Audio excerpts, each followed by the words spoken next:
I'm a vouch for it. She not violent. Very nonviolent. That's all right.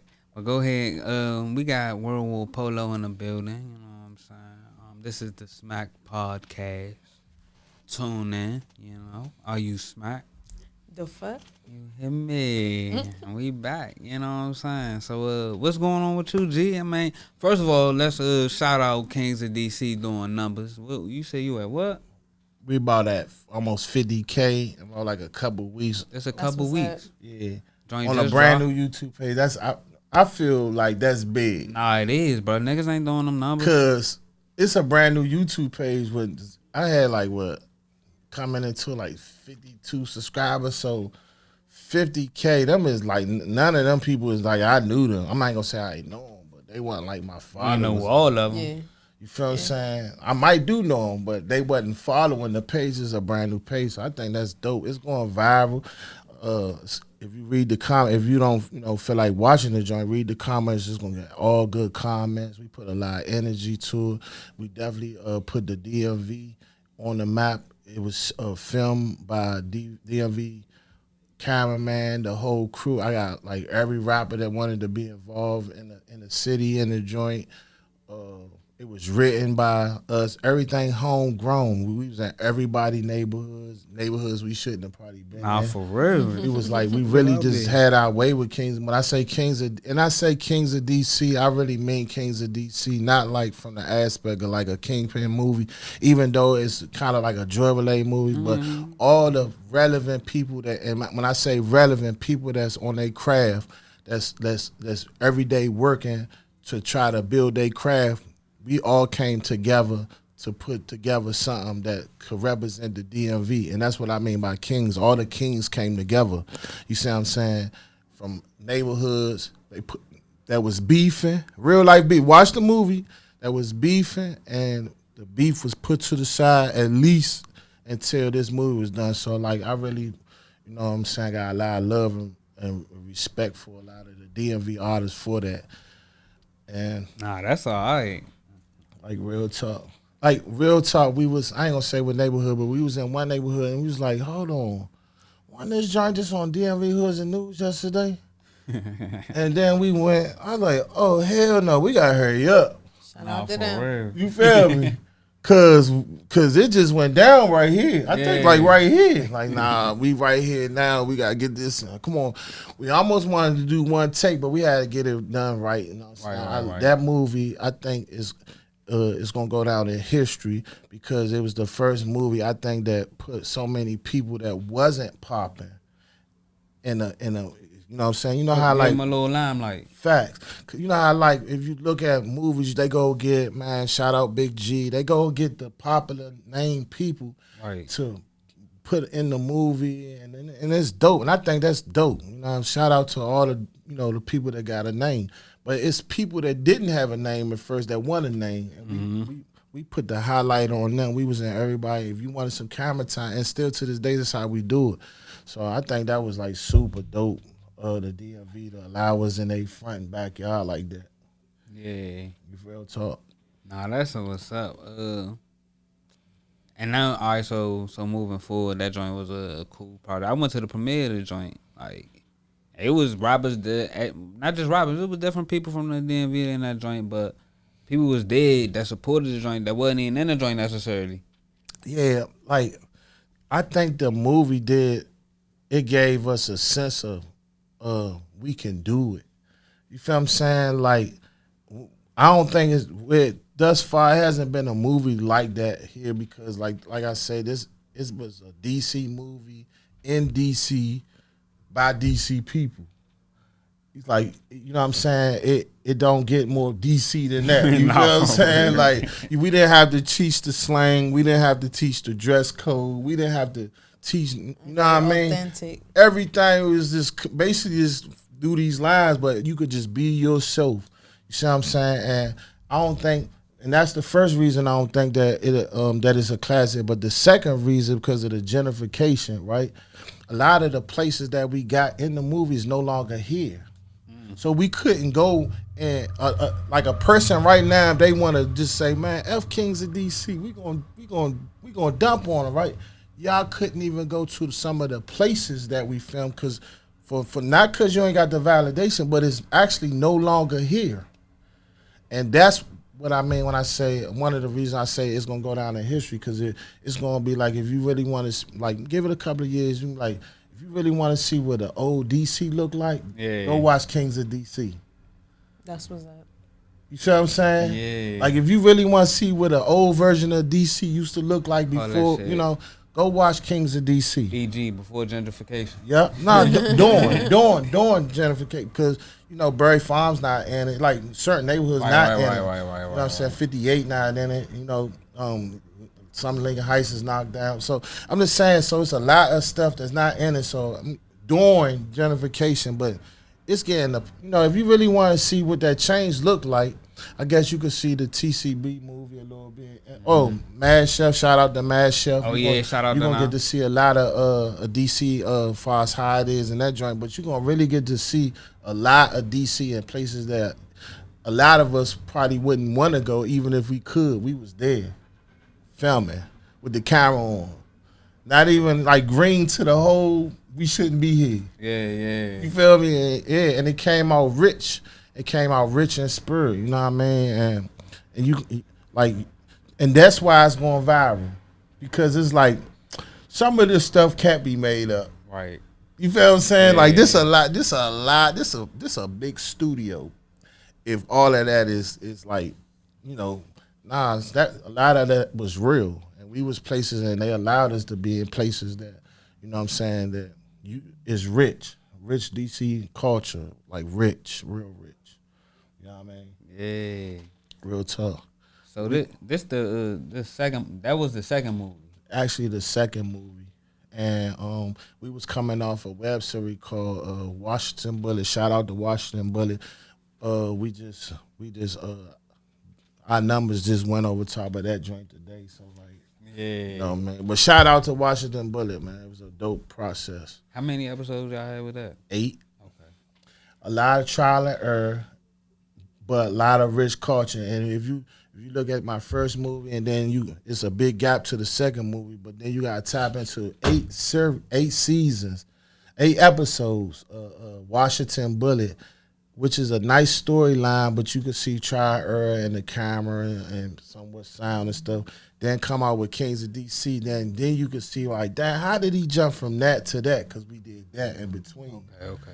You know what I'm saying? Like we learned a lot in between the first movie and the second movie, and then now we on the third. Yeah, and learned even more. Oh my goodness! And then it's just added to the squad. It's crazy. The mob getting bigger. World War Polo Entertainment Group. We got World War 5, Hustle 5 Ways. We about to have World War. We're gonna have our own podcast, World War Smack Life. Hey, you hit me. You know what I mean? Like real talk. I feel like Ty Perry put like a blueprint out.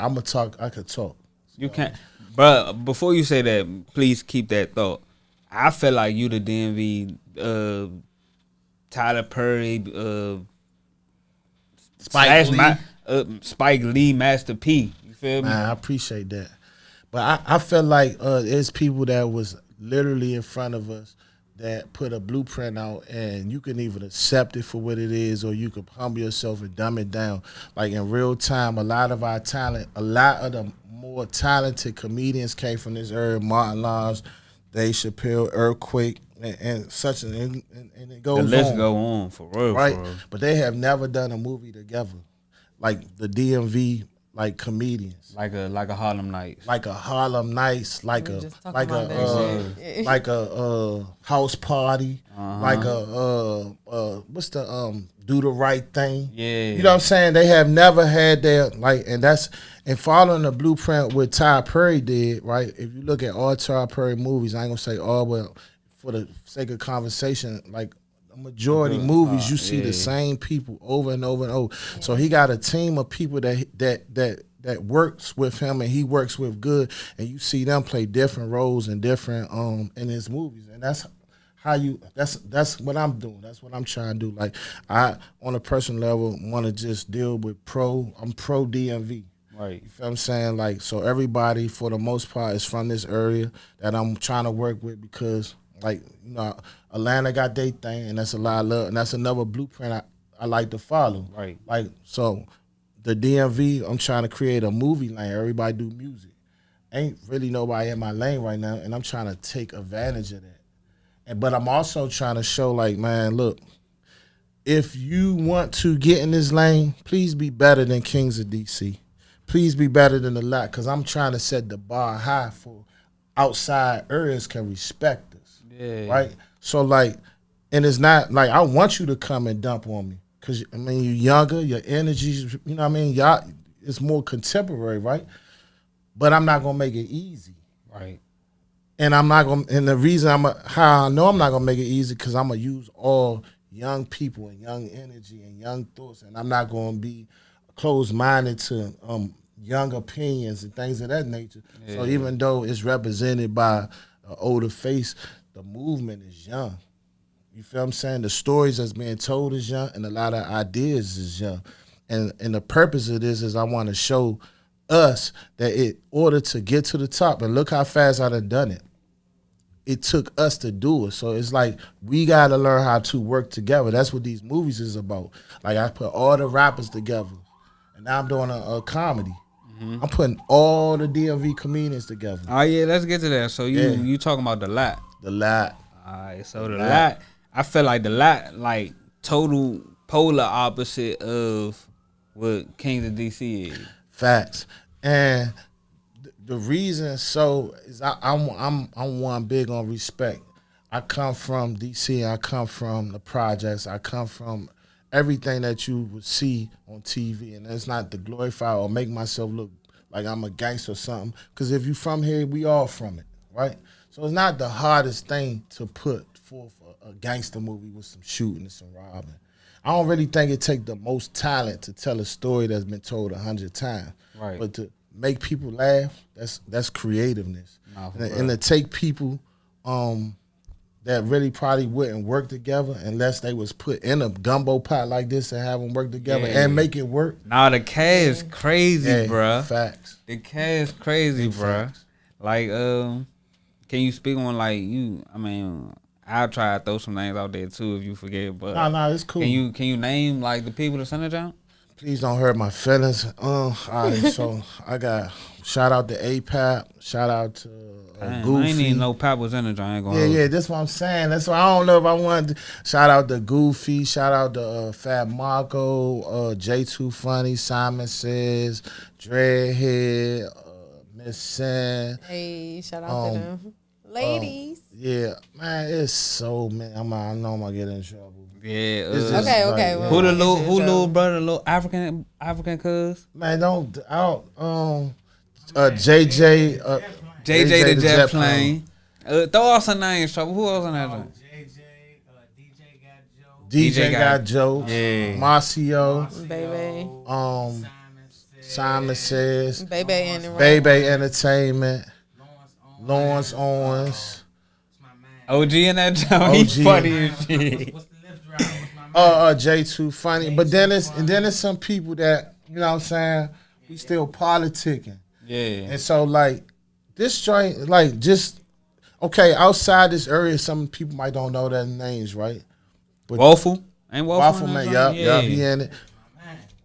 And this, just saying, if you just look at it, it's like a whole all-star current. Like, bruh, we got the dream team. A wild gumbo. It's a dream team. It's like we put, like, it's a dream team. Like, when this movie go down, outside, the day that it dropped,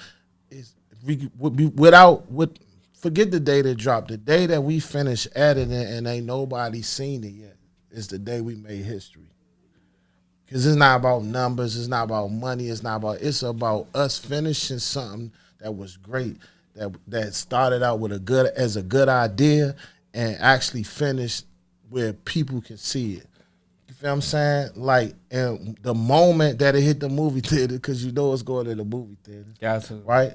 Because I'm big on trying to make the biggest out of the littlest thing. Like, I feel like the same TV screen that your son or your daughter sees Batman or Superman or Spider-Man or whoever his little, I Am Legend. Yeah. That same screen I see my father and my mother on. So like when you see, you know, when you get to bring your children or your family members and they get to see that, it's like you can't. When you start to tell them kids that they could be what they want and dream big and stuff, it start to make sense. Yeah. It start making it like, oh, this not just them talking. Yeah. Like this really makes sense. And that's what it is. And to me, that's what generational wealth look like. Cause we not going, a lot of us not going to be wealthy enough to pass down money, right? But we can install the thought. Because being broke is a state of mind. So being rich is a state of mind as well. Yeah. Right? So if you can put that in the child's head, more than just giving them money, right? More than just giving them money. Because I could die and leave someone a trash bags of money if they don't know what to do and they ain't got the intellect of what to do with it. It wasn't even worth me doing that. You feel what I'm saying? Niggas that hit the lotto prove that every day. Man, I'm trying to tell you. Should be gone. But yeah, the lot, man. Y'all have to, this joint is going to be funny. That joint, like, this joint. It's tight because, like, when you were showing the previews for Kings of DC before that joint dropped, that joint just, it kept, like, reiterating what it was going to be about. But it never gave you the plot, you know what I'm saying? Yeah. But you just knew it was going to be some street shit, you feel me? What, the lot? Yeah, nah. Kings of DC. I like those kind of trailers. Like, don't show me too much because then I'm not going to want to watch the joint. Yeah. What, the lot? Nah, Kings of DC. So, but with the lot, you ain't even really put trailers out yet. You just put in the work. Yeah. You just put in the work. You see, because I'm learning. Yeah. So, look, like the Kings of DC joint, I was just so excited about that. First of all, I already done a movie, so I already kind of. All right, so you got all three. So you got the first one was like a love type jump. The first movie is about the last day on Earth. Oh, okay. Like what joint was the love? I ain't done it yet. I just told you about it. But now they know I'm about to do a love joint. But you know what I mean? But now, so the first joint, it was a lot of trial, put like this, but what I did with Kings of DC, I was so excited about it from the first day that we started filming. I started just promoting it real heavy and stuff. And because it took a year almost to the date to finish it, including the edit, because people saw it from the first day, the second day. We was, I was just so excited. Yeah. People was on that journey with me. It just seemed like, when is this movie coming out? Yeah. Like, damn, I've been watching you post for like 5 years. Nah, I was one of them niggas though. You feel what I'm saying? So what I learned is people gonna be tapped in. So do some work, and towards the end of filming, then start posting heavy. Yeah. So while people is like getting real like excited about it, it be ready to drop. Yeah. But that was something also I had to learn. So it's not like I really would like to post real heavy, but it just don't seem more. It seemed more beneficial to just allow the everything to build up in a shorter period of time. Maybe like 3 months. Once we start filming. We start editing, so the editing might take maybe like 2 months or something. Then I'll start posting a lot of stuff to build up everything. But marketing is one thing, filming is another, casting is another, writing is another. And World Paul Entertainment Group, we doing all of that. Yeah. So it's like, and then we doing, the other thing is, like I said, I could talk, is different genres. The other reason I didn't want to do another gangster movie, because it didn't make sense for who I am. Like, I have much more respect for myself than to just keep on showing my people who don't really need to see it over and over, killing. Because, like, even, the movie got a message, but I don't want to keep on going down that road. You feel what I'm saying? So we doing a comedy now. Then after this one, we lining up. We're going to do a biopic of Murray Burry. Yeah, yes, sir. Yeah, the Forever Man. And that's the name of the movie, Murray Forever. Yep. Yeah. Damn. Yeah, so... And we got Simon Says, because he looked like him. You got a line of people go to my Instagram, they look alike, but he going to play Simon Says. And this is going to be big for the city. And this is going to be big for the world, because they only want to pay attention to the last 5 minutes of this man's life when he got caught down bad. But we all do. Everybody. Like, not one person listening to this, not one person not listening to this don't have not a secret. Like, but at the end of the day, what's really weird is anybody that got anything negative to say about this man, he was smoking crack, but he was doing more for us smoking crack than y'all was doing and wasn't smoking crack. So like, let the record be flat. If it weren't for him, we would have job. It wouldn't even have people like me right now that be pushing some of the ideas, because like he was literally, not even say literally, but he was like the father of the DMV before it was the DMV, when it was just DC. Yeah. And you know what I mean? And Merlin people say, you know, I'm from DC too. So they can get a job. You know what I'm saying? And the little purple cards for the ID without your face on it, you know what I mean? Like he really did that for us in a time where like you know, when we was the murder capital, where a lot of us would have feel victim going through the summer to a lot of stuff, trying to make sure that we had nowhere to go. Facts. You know what I'm saying? He opened up the swimming pools. He gave us, he did that. And if only thing you want to focus on the fault, like his like, you know, his weakness, then you weak. And so like this movie, it's gonna be about a 2-hour long movie. It's gonna be way more detailed. It's gonna be way more. If you look at my prior work, it's gonna be way more like we're gonna pay way more attention to like the lines and things to say so that you can follow.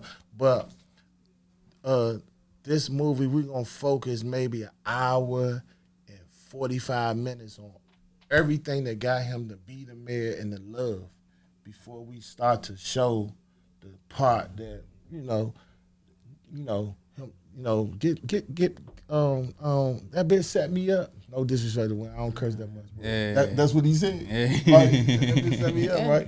Yeah. So, but when we get to that part, I don't want to make the focus of the movie. You feel me? Even if we find it to be funny, I want. Nah, just saying Simon say that joke in my head is funny. Yeah, because like I really want, like you gotta understand, like he was with the civil rights movement. He was with a lot of stuff, way more that we should give attention to than. Even when he was smoking his rocks at nighttime, he was getting up fighting for us in the daytime. So I don't really even know how much of a habit that really is. Right. You feel what I'm trying to say? Because he was going to meetings and everything. You know, looking out for he wasn't like setting he wasn't up programs down and City shit. Hall every day. They wasn't calling him a crackhead out City Hall. Right. You feel what I'm saying? They probably didn't know. Because if they did, they wouldn't have had to set him up. They could have just pulled his card in the public. You feel me? They wouldn't have had to do a whole sting on him because, like, he had his. Marion, we see you, man. They did that probably based off of. We see how you are, man. They probably knew because at the end of the day, some of the people that's down there probably was smoking with him, right? That's a fact. I mean, man, they had to know from an inside source. You just don't know that. That bitch set him up. Yeah, but how? Yeah, somebody had to know something that told something that was involved with it. Too. You feel what I'm saying? So it is what it is, but at the same time, he didn't stop doing his job. And more important, after he went to jail for the time he went to jail, he came home and re-elected him as mayor. So that shows how we hired the man. We did. Yeah, us. I ain't from DC, so I can't. I'm talking about us black people. Oh, all right, that's because we accepted who he is and his fault, and we put it behind us, and we allow him to lead us again, right? So, like, these are things that I want to put more focus on, and because I think that this movie is going to be so much big, because I'm already getting because I'm doing something new, but I want to make the movie with the intentions that it's going to be in somebody's social study class as a curriculum to get out of high school. Like, they're gonna watch this movie the way they watch Ali, or they watch what's the other biopic? Malcolm X, right? So we basically doing a biopic that might in this city. So I want and these kids don't know nothing about Marbury, so it's a real delicate situation to tell the truth, but to focus on what really need to be focused on, because forget the money, right? The kids, this is how they gonna view this guy, because they don't read, right? We don't read. As a people, we don't read this, and this is the truth. But we learn. We got. I'm not saying, but we got Google, movies, and things like that. This is how we learn. But this is how we learn, right? Yeah. Okay, well, it's not just like it's not their fault that this is how they learn, but it is our fault if we don't pay attention that this is how they learn and put the stuff there so that they can learn properly. like you don't have. If you don't read, you don't read. I can't make you read. You watch movies. Well, it's important that because I know you're gonna watch this movie more or less one way or another to put it in a way that we're not trying to make jokes about. Because like we had to see ourselves as leaders in order to create the next leaders behind us. So this biopic, we're gonna take our time, man. I had people that actually like in college. Well, like I have people that's in college that actually like do people homework for money. So and I said that It's these people be the ones that really. So we gonna put the points out of who he was. We gonna do a big interview. Might get you to do the interview. Cause that's be dope with his daughter, Marbury daughter, and so that the movie depicts who he was and things like. Cause like I say, this is gonna be big, and I think once we done it, it's done, right? You can't go back and redo it. You don't want to make him to be the funny guy for a couple of dollars. That's what I call selling your soul. Like I want him to be in the light that he deserved to be in. Right, so that the people that come behind us can see that. Because if we don't uplift our leaders, man, we all gonna just fall off the mountains. You feel what I'm saying? And we can't be sitting here acting like just because you got a flaw, you're not worth being a leader. Because like name one person that don't got a flaw first, and then we can have that conversation, right? Until then, he was a perfectly good leader, and the people that behind him that he led need to say something. And need to act on that. And that's what this biopic on about. So like right now, I've been in the game for a while, I've been in the streets like my whole life. So I gave you a gangster movie to get the attention. I'm gonna give you something funny to show you that I'm very much more creative than whatever, they say about me. And once I get your attention, then we're gonna give you what I really came for. Cause I ain't come here to play games. But I make a lot of jokes.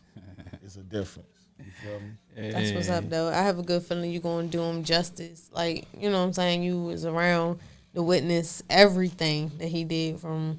A lot, not everything, but a lot. No, I'm talking about in terms of you reaping the benefits of whatever he Facts, did. Big facts. I did reap a lot. We all from this, and then it's like, I just feel like, man, God ain't got me sitting here to be telling, like I witnessed a lot of stuff, and because I have a certain credibility that I could sit here and promote being a gangster. I could sit here and promote street stuff, blah blah blah. But I think we got enough of that. Like, how about I'm not tripping off of none of that, and this is what we should be paying attention to. Yeah. And I'm stamped and I'm certified, and none of that don't mean nothing. This is what means something, because like tomorrow is coming. If we keep on breathing, tomorrow will come. And all that stuff, like being a gangster ain't going to help you tomorrow. Like being a gangster kind of work now, right? But if you look at gentrification and things of this nature, like you ain't going to have a role with that gangster stuff in this area. It don't play a position. I'm not saying don't do it. I'm saying just look down the road a little. It don't really have a spot on the map no more. Like, so if you want to stay on this monopoly board, you're going to have to get a different piece, because it don't work.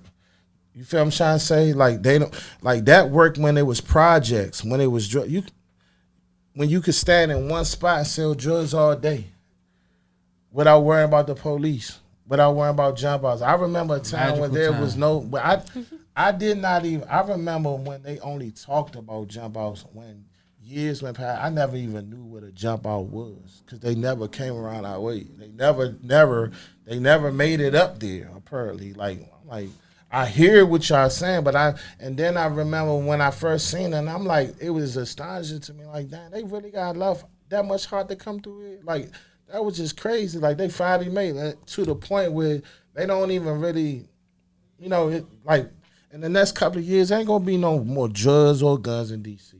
At the end of the day, the moment they want the last people out, the prices going up, and people, and you out of here. It ain't enough people to complain and fight no more. You feel what I'm saying? You have a better fight trying to keep go here than thinking you gonna be able to continue to sell drugs or shoot guns in this area. Cause and then I might get off. But and all the I think DC got some of the best aim shooters in the world.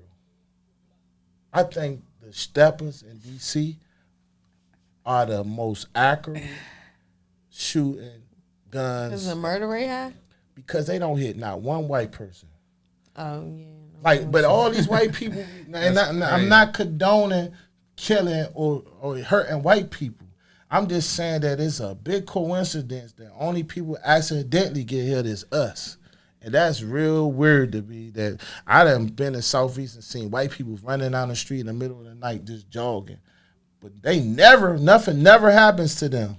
But something always happen to us. So, like, that's weird. I just thought about that.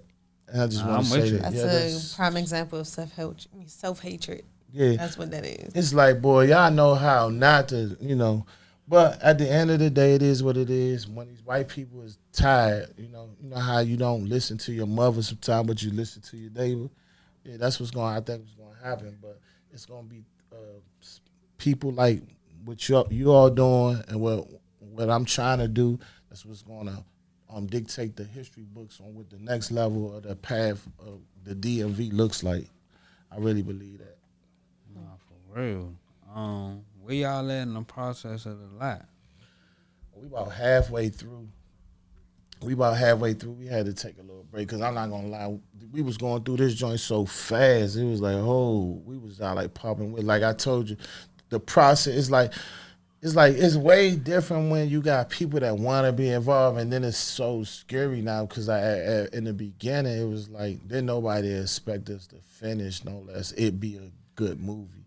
So it's kind of easily going against the grain when everybody hoping you fall. You can feel that it's like I'm telling you, we gonna crush them, right? Yeah. All right, that's dope. But once you crush them, then it's the other way. It's everybody expecting you to win, and it's like, you trying to live up sure? To that. It's not even that you try. It's like the embarrassment of if it don't come out right. It's like it's much more easier becoming a champ than actually defending your title. I see what you're saying. You know what I'm saying? Like, you got more to lose. It's like you feel me when you defending the title. You looked at it as different. Like you looked at it as like, dang, he really did it. Like when he gonna fall? Like because everybody fall. That's not the truth, and that's the part that I'm trying to show that this is not like a regular sport.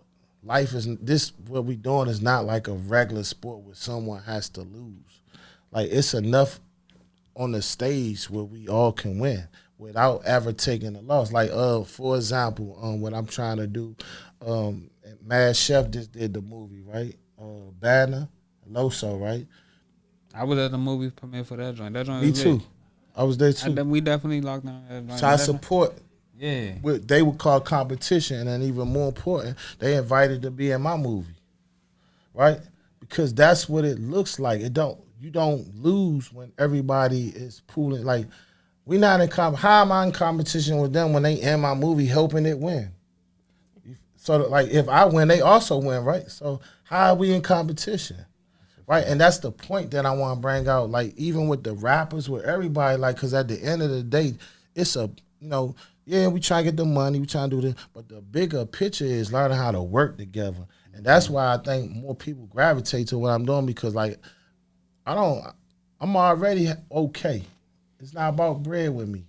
Like, you know what I mean? I'm not promised to live to see another year on this earth. None of us is, right? So it's more important the work that I'm doing than actually, I'm too old to chase money. Like, either I'm going to have it or I'm not. But this dream, as long as God keep waking me up, I feel like I got to put the next piece because somebody going to see the vision whether I'm here or not here. It's going to hit somebody and they going to, like how Tupac say, I'm just trying to spark the fire that light the next person behind me.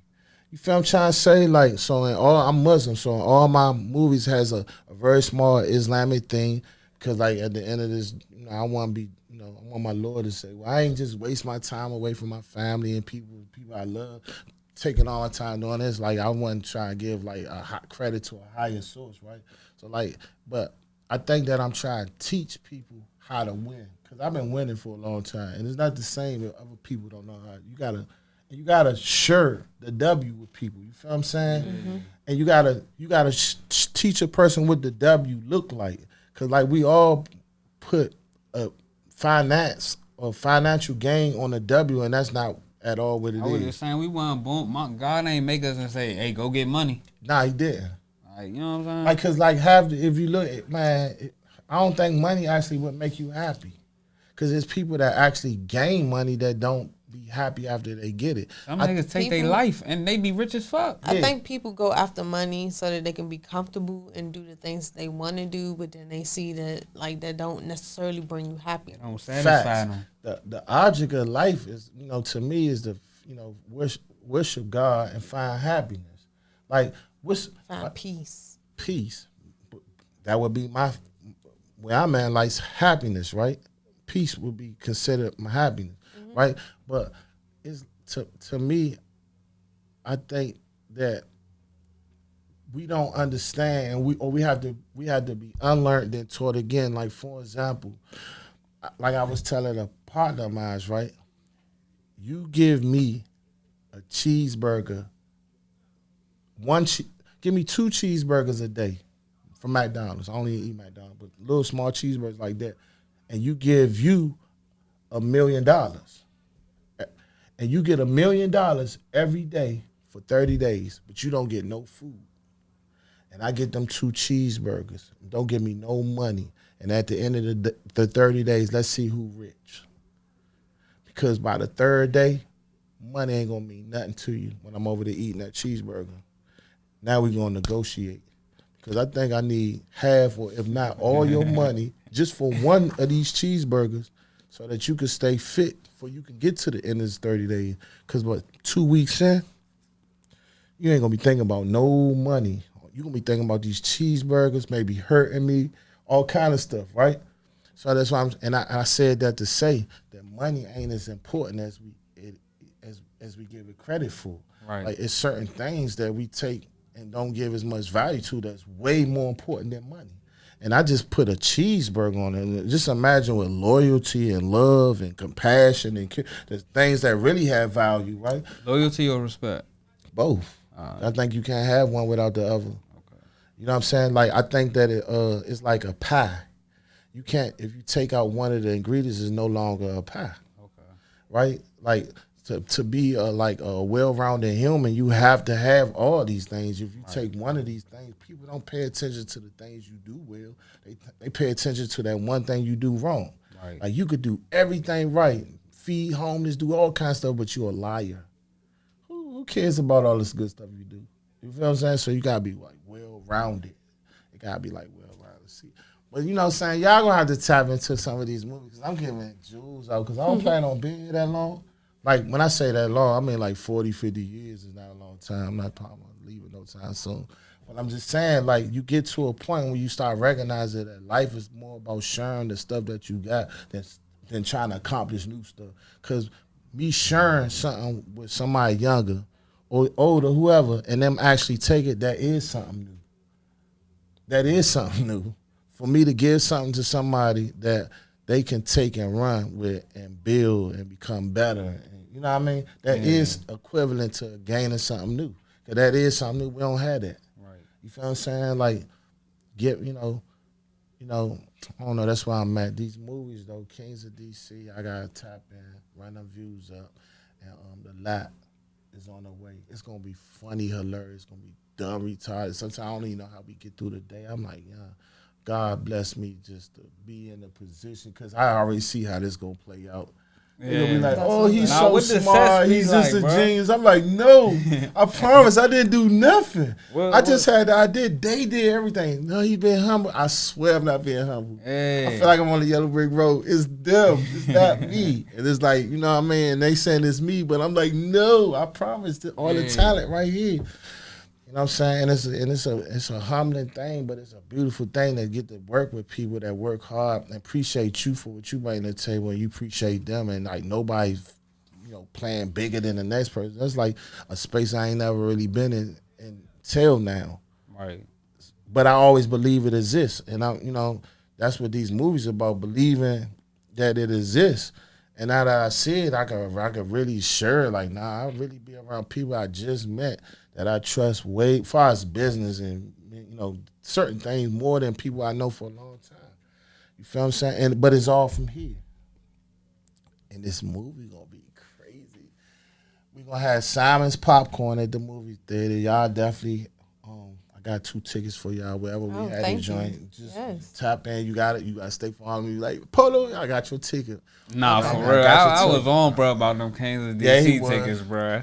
He was like, bro, I got you. I think the day before, bro, what the tickets at? Nah, but I end up having to take somebody else's ticket to get it because I was like, I already promised them. You know what I'm saying? I gotta keep my word. But this joint gonna be crazy. We gonna have Simon Popcorn. So y'all know about Simon Popcorn. You got the Smack Popcorn, right? Yeah, I just said the Simon Popcorn. Oh yeah, Miss San, I seen her make a video about that. Yeah, so we gonna guarantee that joint gonna be funny because you gonna be in that joint like in your bag. Like slam. Now, what was the sets like, bro? Like when you was on set, you know what I'm saying? Like how was that compared to? Cause you said the other joint, you was in the hoods and shit. Like so, it was a little bit more tense. So God allowed me to own my own toe lap, right? So because I'm the boss, I make the rules, and because we shooting the movie, like everything goes. Except for I'm not with the alcohol thing, like, and plus I'm Muslim, so like, and I don't really see how being drunk you can work. Right. I don't smoke weed, but I understand it helped.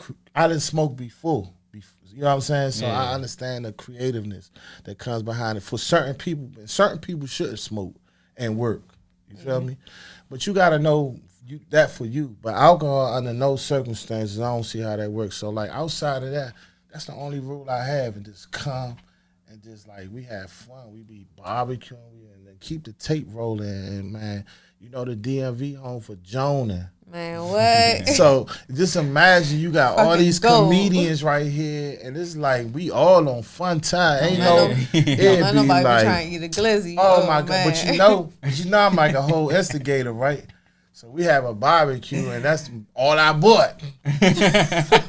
Like if you hungry, you know what you gotta do. You gotta eat, nigga. It's a hot dog, right? Nah, we've been sending them around.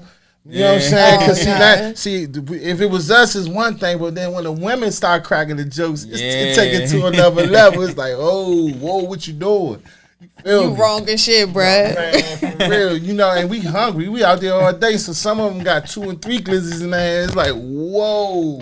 Flag on the play, unnecessary. Hey, well, that is unnecessary. To tell you. Hey. So, but I try to create like, you know, in Kings of DC, it was a little bit more aggressive in tone. So, like, my page on Instagram is way more aggressive. It's like, oh, he's scary. He's like, he don't laugh, he don't play. But in this joint, like we all like in a group chat on Instagram, and I make sure, or I try to make sure as much as I can, we send like funny things to the, you know what I'm saying, to keep the energy in the phone, because it's a funny joint. I want everybody to feel comfortable, and it's like small little things like that allows it to be great, because you could see the chemistry is good with us in the movie, because the chemistry outside the movie is good. It ain't like a lot of acting going on for us. I don't like him. It's like, nah, nigga, you. And then some of the Jonah that take place in the movie, right, didn't start at the movie. It started before we started filming, but it's like now since we filming, you think I forgot? Wah. And ain't nobody taking it personal, because it's a Jonah in town. Like, you can't get out of high school if you can't take a joke. No, that's just that should be like a whole curriculum.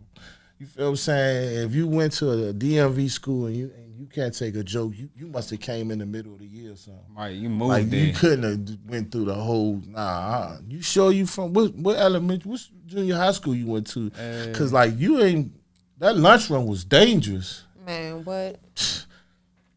No part of that ain't safe. Man, I'm trying to tell you. Motherfucking lunch lady Joan on your I'm ass. trying to tell you. Here, and you better not get your feelings, because once we smell blood, it's Are you crying? Oh, man. Everybody, we got one right here, the whole joke. We trying to make you cry for real. You feel me? Yeah, so like vicious. Yeah, man, if we don't have nothing, we had that. And it's like, man, I want our city to win. And we gonna win. If the people that, like they say, is the old heads don't step up and do it, who can do it? Because, like, when you're young, it's harder to listen to somebody that's young, right? It's a little more easier listening to somebody that's older, that's winning, or what you or what you would categorize winning, because it's like, well, shit, if he doing, I apologize for cousin, if he doing it, then I'm trying to do it too, because he ain't, you know what I mean? He ain't just learn how to do that overnight. You know what I mean? An intelligent thinking person would say, like, what I would do is like, man, I'm gonna get behind my blocks. If he's sweeping to the left, I'm not going to the right.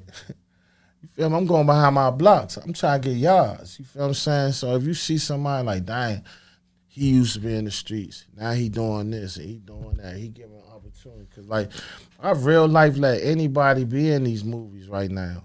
Like, it's going to get to a cutoff point because more money and time is being invested. So I can't really, if you're not going to take it serious and stuff like that, at some point it's going to be a cutoff point. Yeah. But as of right now, like, you could just DM me. I don't know you from a can of grapes. And that's another thing. Like, don't DM me and have your page blocked. Like, private. Yeah. Like, cause like that's weird to me. Like, you know what I'm saying? Like, weird to me. You feel me? Like, your Instagram is like a resume. As I tell everybody, like, a person get to see what you on, what you not on.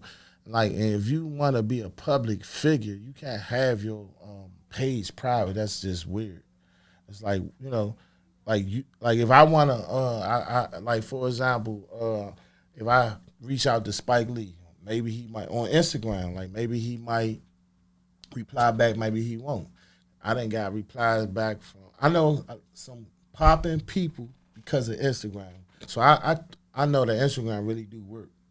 And whether they answer back sometimes, but it really do. But you think a person going to give you only get one chance. This person got thousands of people trying to talk to them, right?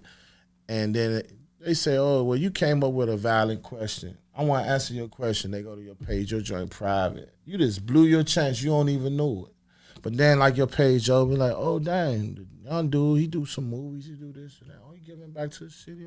Yeah. So, yeah, if I was going to film it, I would film it like this, blah, blah, blah. I mean, like, oh, snap, he really answered, right? But that's because he probably went down my page and see I wasn't on no janky, you know what I'm saying? Yeah. So it's like, at the end of the day, you close the door. Like, if you're going to be a public figure and you need your privacy, you need more than one page. You need the page for your family and friends, and you need the page that's social, because it's social media. Like, I don't have to know you to follow you or to like you. And if you want to be bigger than, you know, where you at, my vote count. I don't know you, but it has to count, because the more I like you, the bigger you become. Like, and all three of my movies, I didn't know none of the people. Prime example. Everybody either I started following them for some kind of way and started liking them, and then I DM, hey, look, I'm doing a movie. You trying to be, oh, for real? I bet. But why? Well, why did you get that chance? Because I saw who you was through your social media. Like, if, for example, I don't drink alcohol, you can go down 800 pictures, you're not going to see me with one bottle of alcohol. Your timeline don't lie. You are who your timeline say you is. And you want to create a timeline, right, that's worth mentioning you in places that you haven't stepped foot in the room yet. You feel what I'm saying? Like, look at it like a resume. Y'all heard me say it first, I think. Hopefully, maybe somebody said, but Instagram is like a resume. It's just not a fun place no more. Right. Like, it started out like, you know, it's a fun thing to do, but it's too many people taking it serious now to, like, be the last one still playing with it. You know what I'm saying? Like, you take your podcast serious, you here all the time, right? I see you here. I notice you here. Like, I stopped knowing I'm doing you know what I'm saying? Cause, so I'm like, you know why? Because I know how serious you take it. I want to be attached to stuff like that. Like, I want, when you blow, I want to be like, shit, I got the most interviews on Smack. What did you talk about? Hey. Like, what did you say? Nah. Before y'all was sweating them, Smack, tell them. I was pulling my tow truck over from working, doing the lot, all that, man. We was getting, come on, don't do, you feel me? Because I seen the potential. I do, and that's why I'm here. Like, I ain't gonna stop making money just for fun. Like, I see the potential and growth. I want to be a part of that. Like, at the end of the day, I want to be a part of everything that's winning. And I feel like this is a W. And then. No, you good. And then when this joint catch the W, right? Like say for example, a lot do some dumb numbers because I'm in contact with 50. I'm in contact with a lot of people. Nah, I see you be saying you be talking to 50 and shit. I be like real tough. Real. Like so, I'm not spending. So like what I'm saying is I get the conversation I'm looking for. Guess who do the first interview? The nigga that been doing all the other interviews. Now I'm gonna get other people in, but the alley-oop gonna go to who? And that's what stuff like this is about to me. You feel what I'm saying? Like everywhere I go, I was just with Jim Jones. Last week? Monday, this week, or Sunday. One of these days this week. Yeah. The Kodak Black birthday was like the day before yesterday. He called me on the phone. I talked to him the day before his birthday on the phone. I'm not going to say he called me, but I talked to him on the phone the night before his birthday because my movie is on SCK Media TV. Right. And he was doing the live draw on SCK Media TV.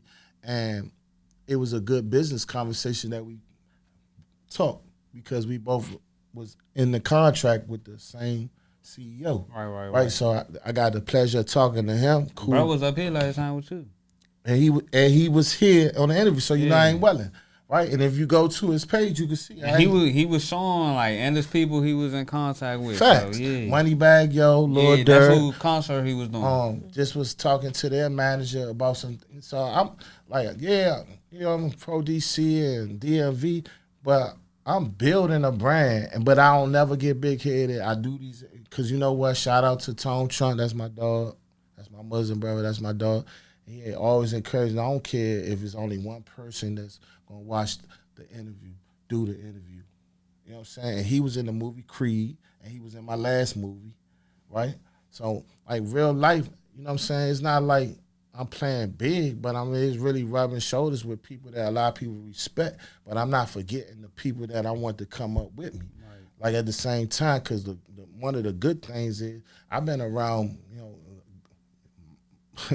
Well, I would say this because our criminal record already is what it is. I've been around money my whole life, right? So money ain't the criteria why I do what I do. Like it helps me to get where I want to be, but it ain't gonna stop me or motivate me because at the end of the day, if you really want happiness, it's not about money. It's about what you're trying to do, and it just so happened that money allows you to do some of the things you're trying to do. It's like if you want to go to Paris, you want to go to Paris. You want to be in Paris. I want to be in Paris. I want to go down. I want to go get in a Louis Vuitton joint in Paris, right? Right. But to do that, I need money. Right. So you got to put money in its proper place. You're not doing it for the money. You're doing it for Paris. But money is the bridge that's gonna get you there. So like when you keep on investing in the bridge, like nigga, you buying the bridge, you ain't getting to your dream. You trying to get the purse, right? So what I'm trying to say is, you could bust your butt for the money to get the purse, or I could say I got 2 tickets and we could just go. Wouldn't I be just important or more than the money? Because I got what it takes for you to get where you going without you having to do all that for the money. Right? Yeah. Money is only the bridge to get you there. But what if I can get you there quicker? Then wouldn't I be more important than money? The things that I'm saying, wouldn't it be more important than money? Because you chasing money. Money is like your shadow. Money is like your shadow. Money is like your shadow. I always say things 3 times to show the importance of what I'm about to say. Money is like your shadow. As long as you chasing it, you ain't gonna never get it. But the moment you turn your back on it, it'll follow you everywhere you go. And that's real. Damn, that was some gangster. That was gangster. For real though. For real though. Yeah. Money like your shadow. Real talk. As long as you chasing it, you ain't gonna never catch it. The moment you turn your back on it, it's gonna follow you everywhere you go. And that's real. That's the realest thing I can say. And it's the truth. And one thing about the truth is clear. I don't have to explain to you because you're like, Every time I ever turn my back on it, follow me. You feel what I'm saying? It ain't till I start wanting it more and more and more, and then you never get it. You feel what I'm saying? So it's like, in order, instead of chasing the money, pay attention to whatever your dream is. Get to your dream by any means. Not because you can get lost in chasing money and forget why you chasing it. You know what I'm saying? It's like I wanted to write books. That's what I really wanted to do. I always said I want to write books. I grew up in an era where they actually read books, right? I think I was the last era of that. They don't read, and it's no disrespect, but I will say this. We living in an information station. Reading ain't as important as it used to be. Before they started literature, they used to just tell stories, and the stories got passed and passed and passed on. Reading ain't as important as it used to be, period. Because I don't even know how to read and know way more stuff than you. That's because we living in an information station where I could just pick up a phone. I don't even got to know how to spell the question. I could hit the microphone and be like, how you spell catastrophe? Catastrophe. Yeah. Right? Yeah. Now, a person might say that, that you're not smart, but I think I'm way even more intelligent because your smartness is going to get you to try to spell it. And you're going to end up spelling it incorrectly. And I don't even know how to spell it. Ain't even good in spelling, but I'm going to get it right in less time. So now I'm on something else while you still trying to put it together. You feel what I'm trying to say? And I'm not saying that reading ain't important. I'm just saying that we living in a time where we're in an information station. Like, knowledge is just coming from everywhere. So, like, it's like a calculator. Like, you can try to sit there and write it down, or you can put the shit in the calculator. Right. So do you agree with the idea of working smarter and not harder? I don't believe that we should do anything hard at all. Because I'm God-fearing. I believe that anything that's meant for you ain't supposed to be hard. Being hard is a guard or a fence to let you know that it ain't for you. Okay.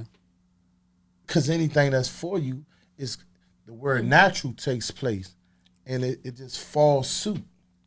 You see what I'm saying? Like, if you sick, you can eat food that when you're not sick, you can't eat because your body requires it. It's natural. It's like, man, this garlic soup good as I don't know what, right? But under normal circumstances, I can't do it. Right? It's harder for me to eat because my body don't need it. Right. So, like, we just got to kind of, I think, learn us and how life works and not the way it was taught. I think a lot of life is us unlearning some of the things that we get credit to and some of the things that we just find to be, like, absolutely wrong because Polo said it. It's wrong. Yeah, I see what you're saying. You know what I'm saying? But when he said it, it's right. And he ain't even got as much knowledge about it as me because I really know about it. You feel what I'm saying? And I think once we don't give credit to the, older people. And the craziest thing is I got all this gray hair on my face. But it's half the dudes that I be around that's older than me, they don't got no gray hair. And people be calling me their aunt. And I be looking at them like, man, I don't even say nothing. I'm like, man, that's crazy. Like, this nigga way older than me. This nigga like 10 years older than me. Hey. Like 10 years and y'all looking at him like y'all supposed to be looking at me. Why y'all acting weird to me? You was born in the 70s or the 80s? 78. Oh, okay. Yeah. You know what I'm saying? But I know this interview probably almost over, but I asked my grandmother, I was like, why I got all this gray hair on my face? Dude, this come like in our family or something? Hey. Because she don't look that old, even though she like older. Like, she was like, nah. Like, explain this, please. What the heck is like, it? what, you stressed out about something? I'm like, I think stress comes from lack of faith in God. Like, I don't think that you can be stressful when you got real faith because you recognize that God is in full control of everything, so it's nothing to be stressed about. Right. Like, everything's going to happen the way it's supposed to, so I don't really know about stress. Cause I think stress come with a feeling, not just a thought. Like, you know, so I'm like, I don't think stress. She said, well, you must be wise then. I said, you know what? I'm going to go for that. I'm going to go for that. And when she told me that, that's when I stopped caring when the young dudes call me OG. Cause I just make sure you put the O in front of my G. You feel me? Like Lil Wayne said, you feel me? Cause like real life, I earned these joints. Yeah. You feel what I'm saying? So like, yeah, I carry these joints proud. Like, you know what I mean? And I would like, you know what I'm saying? Because as I started getting these joints, I started looking at older dudes. I'm like, damn, I want to be like him. And it was dawning on me that, for real, we got a generational gap, right? And I got another movie I want to talk about, but we got a generational gap, right? Where it seemed like once you turn 30, right, a lot of the dudes I knew, they was either dead or locked up. And then 40. And then the next group of dudes I knew was 40. So, like, it's 20, and then it's like 40s, right? So, you got, when you fly young, got all this energy, then you don't got nobody in front of you. Then you got some dudes that's walking around with the hard bottom shoes with the butterfly collar. You like, whoa. I don't want to go. You feel me? Right? So, because that middle era is gone, right? Yeah. We couldn't really adjust to getting old properly.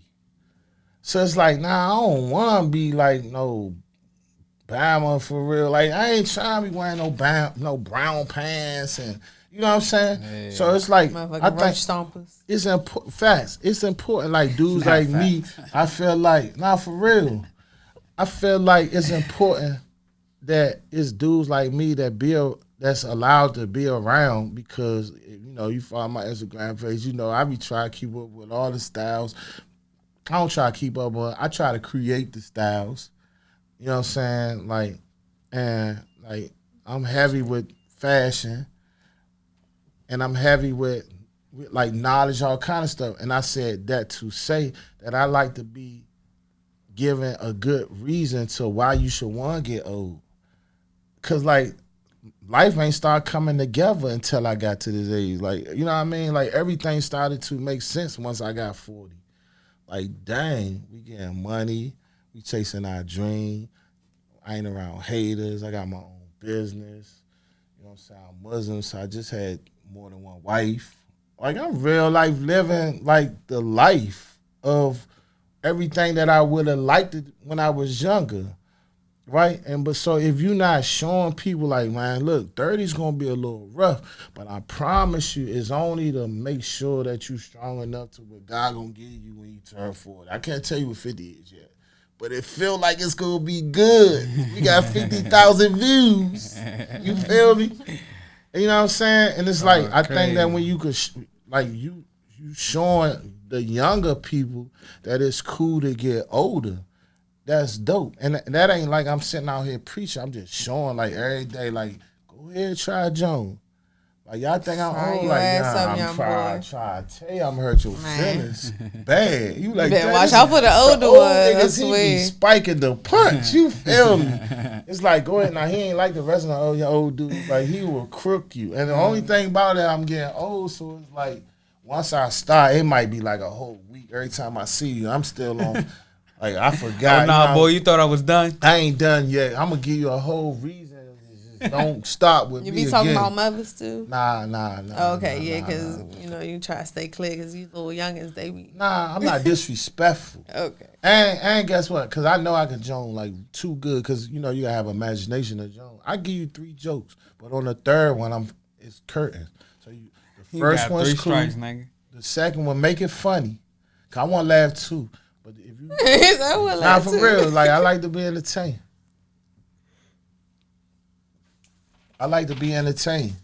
So, like, make it funny where we all can laugh, because I'm gonna give you what you're looking for. I don't got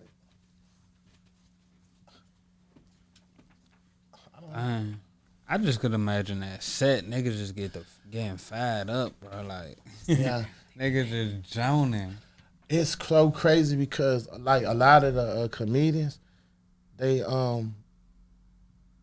it's like some of them, this is their first time, like, interacting and meeting each other, and I just sit back and just watch the chemistry take place, and it's like, I be just like that. This is just an honor to be able to. They always like, yeah, you the man, you the man. I be saying that like, y'all don't even understand. Like, I'm the one getting a free show. Like this, like, you know, at the end of the day, I realize how this gonna play out. It's like, oh, Polo this, he that. Nah. Did they improv? Was they like improv, or was it like strictly it's script and it's improv. Okay. It's like what I believe is because like all right, I got a format. I always think everything out. Like Friday, if you look at movies that's classics, so I want to compare myself to classic because if you could compare it to a classic like Harlem Nights or something like that, then you know you won. Right. You feel what I'm saying? So I model myself around classic. Because classic got a format. Everything has a blueprint. You just got to sit there and watch what it takes to win, right? Because winning is winning. In all aspects, winning is winning. And losing is losing. If you want to lose, you can learn how to lose or you can learn how to win just the same, right? And most comedies, you got maybe two people that's funny. And then you got like people that's real serious, and when you see funny people and serious people collage, that's funny. Like if you see Ice Cube super serious, and then you see Chris Tucker, or it's like no matter how tough he is, he found him to be funny. Right. It's like, you know what I'm saying? Like you know you should be scared. This Ice Cube, I could just, you know what I mean? Foster, you know what I mean? NWA, you know, he got that. And then you got this dude that's like, yeah, I know that this nigga's supposed to be super scary, but look at him. Right? That's so funny. You see what I'm saying? Because the opposite attract. So what I feel like I wanted to do, I just wanted to put this joint on dope. I wanted to put like, give me a super scary dude and just bring the killer be funny people and just all of them against him. And then his character gonna have to be funny because it's gonna be outshined by funny. And what I won't do is I won't dumb a person down, like because I want people to win. I really feel like we're gonna do millions of views with this joint. Cause like if Kings of DC, people like funny. Like I really just like this joint gonna be crazy. That joint right? at 50K. It could be like larger and demographic. I'm talking about, and it ain't even that it's 50K. It's in a short period of time. Cause like if the joint was sitting on Instagram for a year, 50K, that's not the same. It's less than a month. Oh yeah, you said the new page, so that and it's a brand new page. Yeah, we're not even counting the old one. You feel what I'm saying? So this would make it so big, right? And it's like what I didn't want to do. I didn't want to write everybody's jokes down because I'm funny. My funny. I think I'm not funny. You're funny, and you got a different funny from that person. Meaning, you might have a dark humor. You know what I'm saying? Like some stuff you just not supposed to say, and people gonna find funny, but they better not laugh. Yeah. That funny. Yeah. And you like, oh my God, that I'm going to hell if I laugh that, but I can't start. Like, oh my God, that. Then you got Jonan funny. Then you got like, what's the dude, Daryl Bradley. Oh yeah, he in the shout movie. out to him. Shout out to him. That's my dog, right? But Percy in the movie, right? Yeah. No, the character Percy in the movie, right? So, and he's a costume funny. Then you got, so you guys. Oh, I know what you're talking about. I was thinking like, I got y'all. Yeah. So you got so many different types of funny. It's like, at the end of this day, I feel like this movie is a big commercial, and we just showcasing DMV talent. Because that's how, if you watch Kings of DC, it's like a big, long, the reason why you can watch it is like a big, long music video. And everybody, okay, like say like when the rapper came in, then I had the rapper, one of his songs playing in the at the time that he was on, so it could showcase him and his talent. And then when the next highlighted rapper came in, his song was playing. So the people were like, damn, the soundtrack crazy because I was promoting the rapper. The intro song was crazy. And they was promoting the movie. Because they from this area.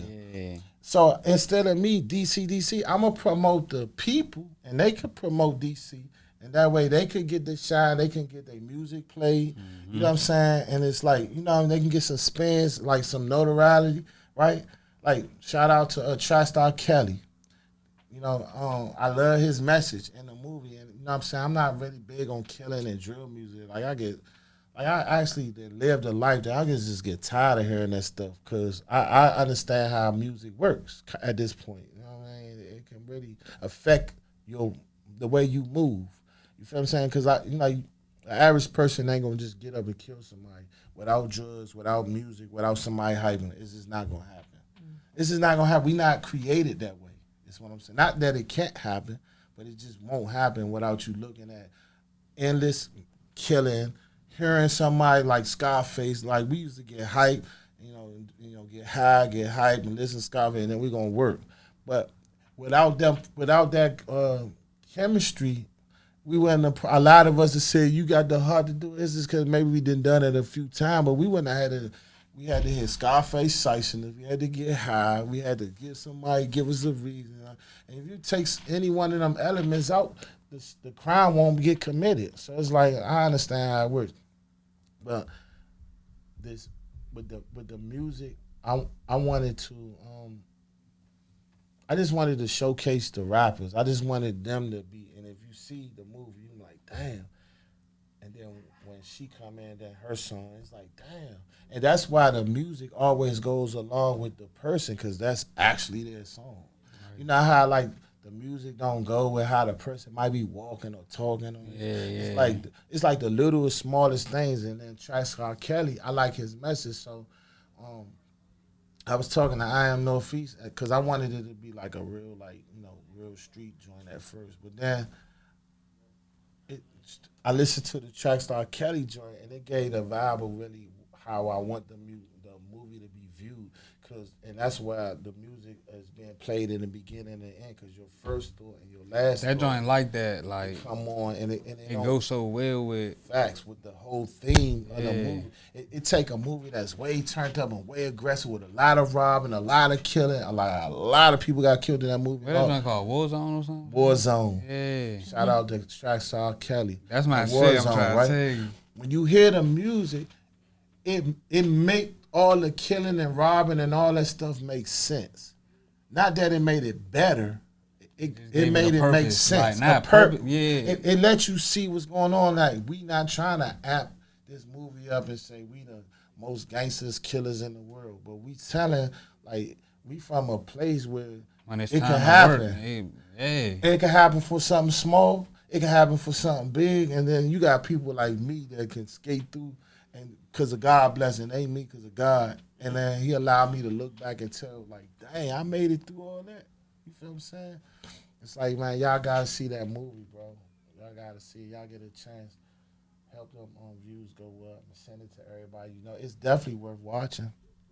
It's 2 hours long.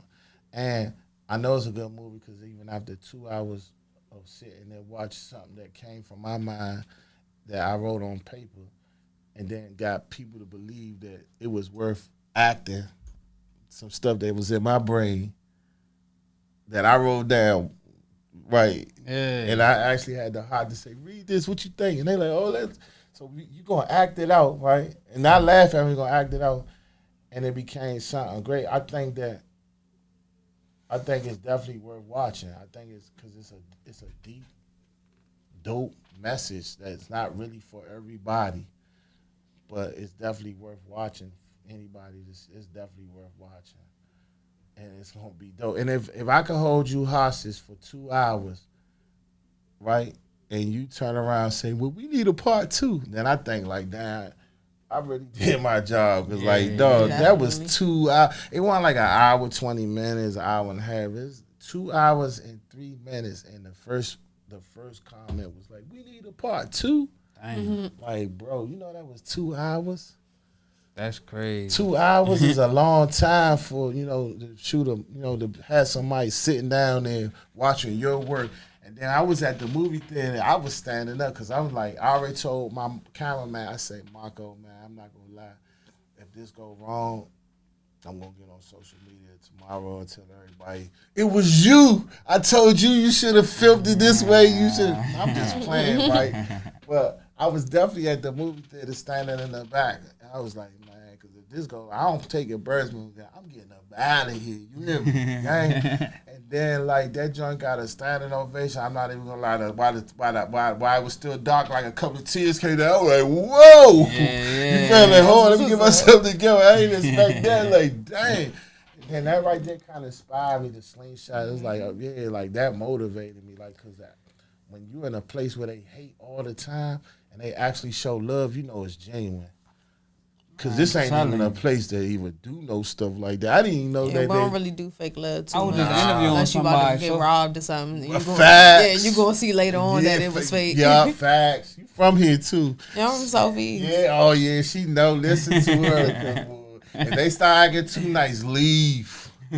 You feel me? Unless you been around them a long, like, cause I ain't gonna even lie. That shit make me uncomfortable when people stop here. Cause we got this, we don't mess with you vibe, right? And it to a person from a neighboring area or not from where we from, it's intimidating. And then we'll just turn around and just be nice. So our personality become inviting. It's like, dang, I thought he was, but nah, that mean you the bait. You about to get it, bro. Leave. Yeah. They sizing you up, bro. We might say, beat it. I'm trying to tell you. I'm about to leave because I don't want to see it happen to you. And I'm going to give you one out. I'm like, come here real quick. Let me holler at you. But, you know, I'm not going to be looking as cool as them. So you're going to probably stay. And you're going to wonder, like, damn, I should have left with OG. Yeah. I tried to tell you, Slim, like, man, I'm telling you. And if you watch the movie, it's a scene in the movie just like that, too. When they came in the joint in the room and they grabbed everybody up. Oh, yeah. And he was like, man, he dabbed everybody. All right, cool. And then you know what I'm saying? It's like, man, real life. But the biggest, wildest thing is like, man, this joint before the numbers, because this movie been out almost a year. And then you had it on SEK Media facts. before.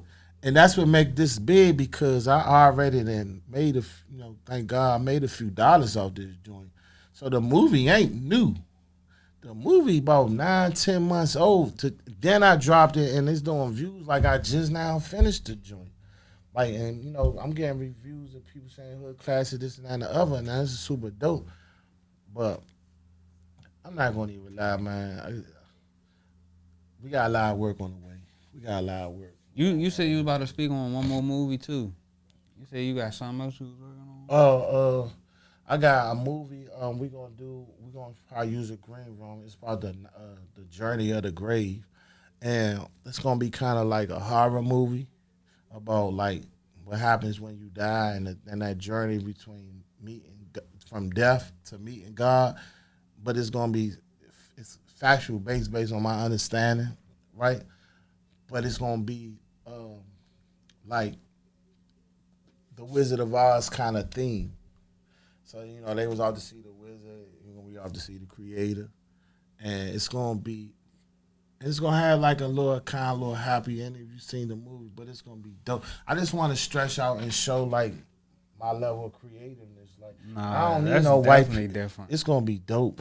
And then I got a love story, cause I really feel like in the black community love need to be something that's cool again. Yeah. You feel what I'm saying? Like, if you listen to the radio, you don't even see R&B songs that promote love. Like, and if you don't hear it, it's kind of hard to be the one dude that's going to project it without being scared. Like, I come from a generation where we didn't love easy, but we loved hard. Like, when we did love something, we didn't let it go. It just was hard for us to attach ourselves to it. You know, trying to be hard, names and that nature. But when we did love something, we would die for it. We would kill for it. Like, no police, not nothing gonna stop us from getting in the way of what that which we love, right? Right. So I think it's important because we still human.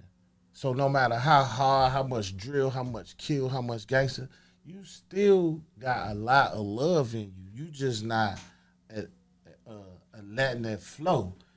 So, you know, not trying to be weird or nothing, but it's like when you been locked up for a long time and you haven't had an orgasm. It's backed up.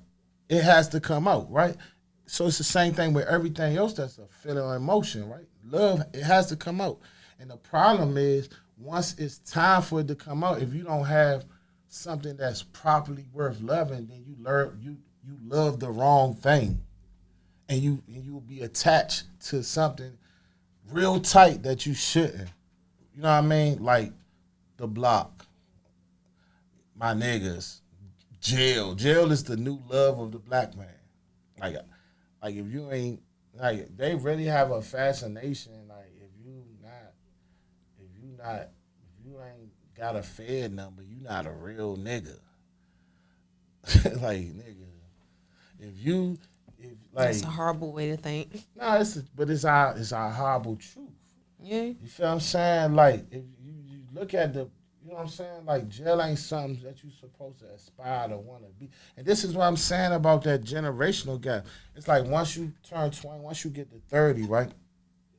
You start adopting, oh, I'm old. So you start projecting self-destructing thoughts that I might don't go out and kill myself, but I'm gonna go out here and do the dumbest shit that's gonna get me thrown away because I think that being old is worse than dying. And as you see these dudes get it's like almost puberty, right? Once they get closer to 30, if they don't have proper guys or what they would name an old head or OG to like school, like nah, don't do that weird shit. You know what I mean? If they don't have nobody that they respect that's gonna correct them, you see all of them jump off the roof, off the cliff, and committing a suicide that's not like killing themselves literally, but they all go to jail around the same age. Why? Because in their mind, this shit is better than getting old. You know how bad I done talked about being old and you're old, man. You rapping. It's like nobody want to listen to you. Oh, like I done said this so many times. And it's like I done put this stuff in my head, and now that it's my time, it's like I can't deal with the fact that I'm gonna be on that. And it's like I want to change the trajectories about that. I want it's dog. No. Like the average person, like let's talk about statistics, right? The average person that was born broke in a family of poverty stricken, does not, if given the work structure and the God's blessing, doesn't become a millionaire until they turn 55. Right? A president is not allowed to be a president no matter what what accomplishments he accomplishes until he's 45. Like it's certain things you can't even do, is what I'm saying, until you get old. Right. Like it's certain like accomplishments you are not even allowed to even say, put your name on that paper until you cross the 40-yard dash. Your life is just beginning for So when they say your life is just beginning, that's what they talking about. Like, you can't, listen, if you was 16 and you put your money down on a house, it'll take you to be about 45 years, 50 years before you own that joint. Before you have something that you can literally pass down. We got to change the mindset of this getting old shit and see it for what it's worth. Like I be trying to tell, I guess this is my best way of saying, I could talk, and I could just talk, right? But I actually think I'll be having something to say. Life, when you look at age, look at it like a building instead of like walking around the block, right? And look at it like different floors, right? You know how like when you was 20 years old, say like that was the 20th floor, and you got a little brother, say he's 14, and he's on the 14th floor. Wouldn't you be able to see much further down the road than him? So like when he about to make a mistake, you could look down like, oh, nah, don't do that. That ain't how, don't do that. I tried that, bop, man, that don't work. And if he was smart, because you had a better view than him, right, he could save himself from a lot of mistakes by trusting the person on a higher floor than him, right? Right. Now, if that simile or metaphor works for you at an age that you can identify, shouldn't it also work at an age where a nigga like 43 and you in your 20s or early 30s? Shouldn't it work just the same? In the same type of format. All you have to do is develop a level of trust for a person that they not trying to spin you. And once you can, because you can't trust everybody, but once you develop a certain level of trust with a certain person that you could take their word more or less until you prove it otherwise that it's wrong, wouldn't that help you get through life a lot better walking in somebody who already paved the footsteps versus it's a big snowstorm trying to make your own tracks. Right. Nah, for real though. And I'm saying that's the importance of being old. That's the importance of having older people around you and people that can identify with you and people that you deem as fly. Like, yeah, it's hard for me to say I want to be that dude, but if I was that dude, I want my beard to be that white. If I had to choose, I want to be, you know what I mean? Because, like, until you can start seeing yourself older and start painting a picture of how you want to be when you get there, what make you think you're going to get there? You see what I'm saying? Because, like, we all are the superstar or the movie star in our own movie called life. And we write ourselves right on out the movie by killing ourselves off one way or another. And wonder why our stories end so tragedy because we didn't even see ourselves as having a better tomorrow. So couldn't nobody make our tomorrow better. You feel what I'm saying? We wrote ourselves out of our own movie. You know what I mean? That's how I really feel. And until we like learn how to think, like at the end of the day, like, if you really think about God, like if God gave you the power to create or recreate, right? Then every time you lose or win, and He gave you the benefit, or He gonna take His credit. But if you was to get your credit, like what's stopping you from becoming old and rich, other than you not believing it? Because the way you believe stuff is the way that your action moves, right? Right. So if I believe that I'm hungry, I'm gonna go towards food. Right. Right. It's like because I really believe that I'm hungry. Yeah. I'm not gonna wait till I run out of gas and can't move, and I'm over here and I can't move to try to make my first step towards getting something to eat, right? So it's the same thing with everything else. Like if I want to get rich, I gotta see it before everybody else see it. They don't have to see it until it's almost like right there. Like I'm like, nah, I'm trying to tell you, I'm gonna be rich. I've literally already started working on my acceptance speech for the BET. Like, Hey, nah, speaking for real. into existence. Not even that. It's already. I believe that it's already mine. It just like to speak it into existence more or less to me would be like it wasn't going to happen, and I coerced it to happen. I believe the same way like when Adam was created that this day was going to happen, right? It was already written. I have to God create me. Like the same way it's a day that I'm not going to be here, I'm going to die. I don't have to say one day I don't want to be here. It's going to happen. The same way that God put your plan when you say like you going to school tomorrow, you like, I'm gonna put my shoe, blah, blah, blah. And then you get up and you do it the same exact way you seen it. Mm-hmm. That's just how clear life works, period, to me. Like, you're gonna get old if you decide that that's what you want to do. You know what I start doing? Now that I want to become old, I start eating more healthier. Cause I'm preparing to live longer. Like I felt like I don't really care about being old. Cause I'm not afraid to die. But what's more important is keep finding ways to want to live. Mm-hmm. You know what I'm saying? And then that's when it dawned on me, you know what, when you young, if you take on that same ideology of I don't care about being here, guess what happened? You just die yourself off. You feel what I'm saying? But it took me to get older to realize like, Dad, I gotta have a reason to want to wake up every day for life to be important enough for me to live the way I need to so that I can live 80, 90 years. And if God take me earlier, then it's cool. But at least I did my part, right? So it's the same thing with your dreams, I think. It's just like you gotta know, like listen, I'm 43. If I make it to 80, then that means I'm over the halfway part of my life.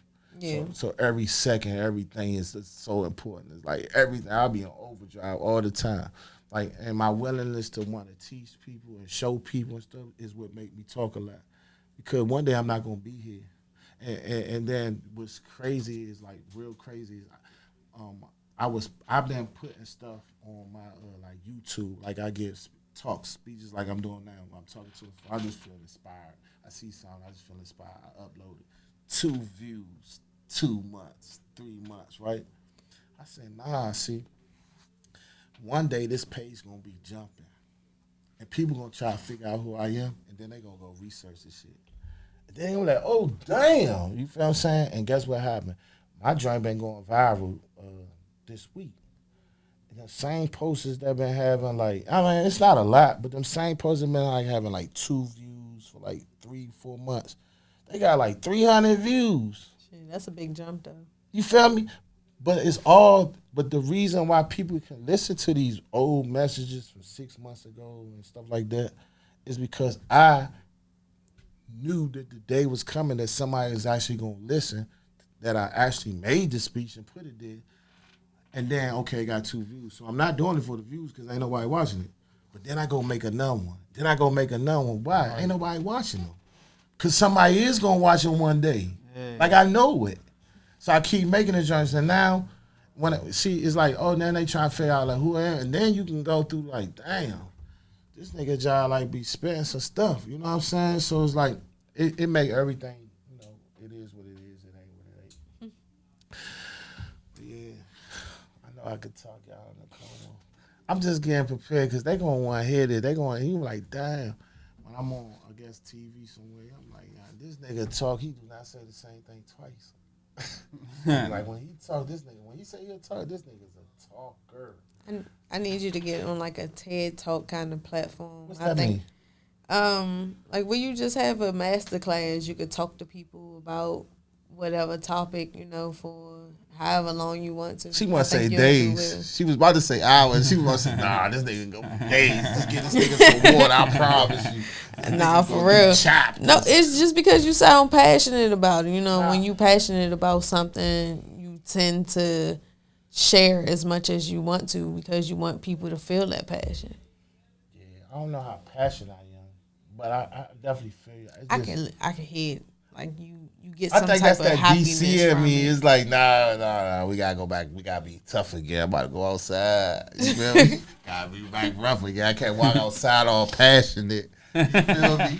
For real, like, ooh, what's up with Polo? He looking real passionate. Shut up, yeah.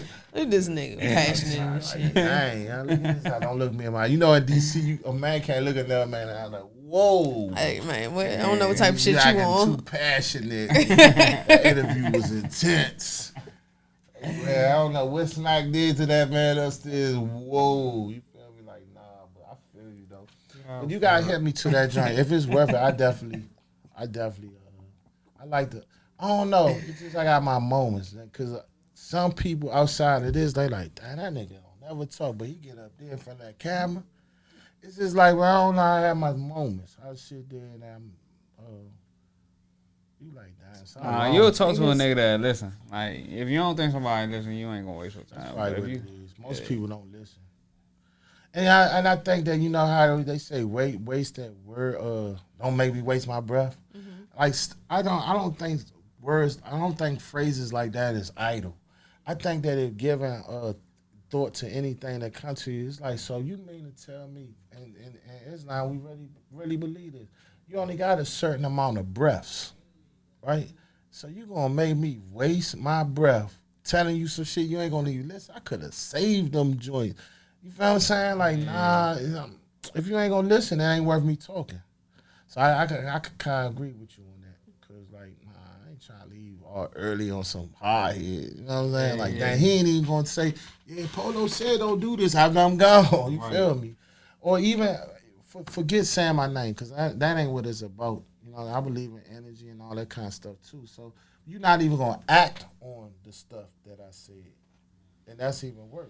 You know what I'm saying? But it's good information. Yeah, like, it's like, you don't even know. You don't have to say, oh, I'm going to do what Polo said.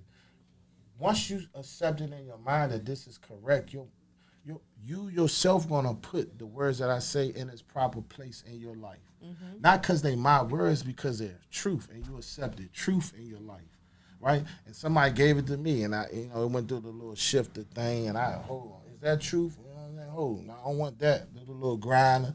And then the next people, they do it too. It's like in the shift and the shift. I see what you're you know saying. what I'm trying to say? And it's like it get more pure. as it goes through the shifter to a person that really got a fine, sharp eye and mind that don't accept no BS. Like, damn, he be spinning. You know what I mean? Yeah. So it's like, and that energy gotta go. And I think as life goes on, it's going, the sharpening of the mind. Because, like, you can't tell me I'm stupid. You can't even prove, you could not, in the longest conversation ever, get me to believe that I'm dumb. Like how they tried to do us when we was young, like special ed. How you keep passing every time I pass? Is this nigga special? Like I'm just trying to say, we still in the same grade, and in all actuality, you got less work to do, less classes to go to, a longer lunch break. I'm trying to figure out maybe I should fucking be slow, cause it's like, nigga, we gonna get the same diploma at the end. Like, what's you feel what I'm saying? Yeah. Just for the snacks, I'm gonna be slow. Fuck that. Yeah, I really, you know what I'm saying? It's not, no, I really literally thought this, right? So my object was like, I had a couple of buddies, right, that was deemed special ed. And I'm trying to figure out how can I get in this special ed class. A couple of my good men was too. I'm literally trying to figure out. Y'all niggas not dumb. Like, I'm asking for the special ed test. Like, I think I need to take the test. No.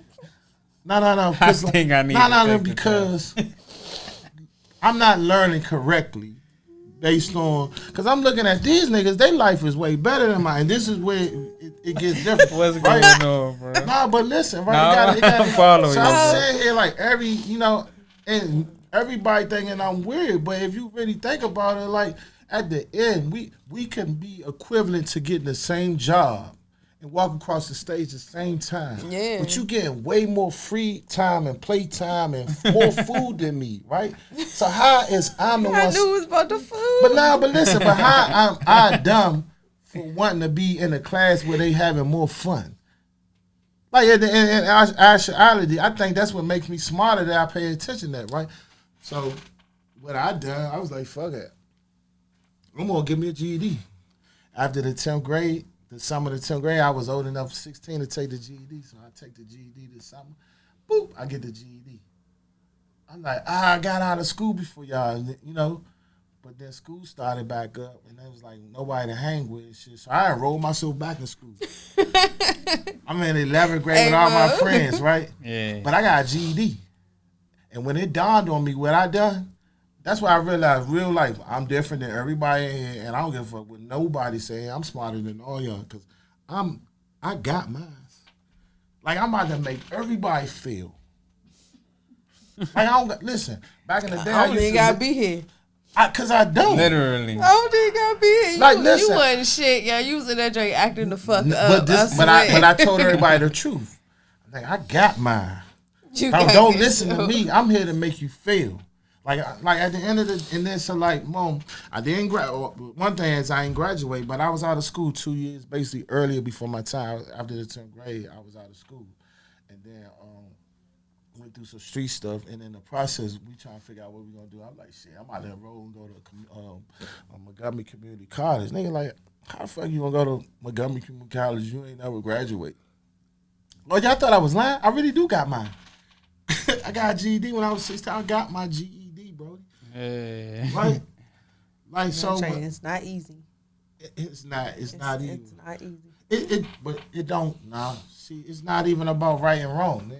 Like, this is why maybe I don't smoke weed because I'm scared because the things that God allowed me to have without it just be like I don't like to touch because the GED is actually not set up about right and wrong answers. It's about the smarter answer. Like, it's a white house, it's a black house, it's a blue house, it's a red house.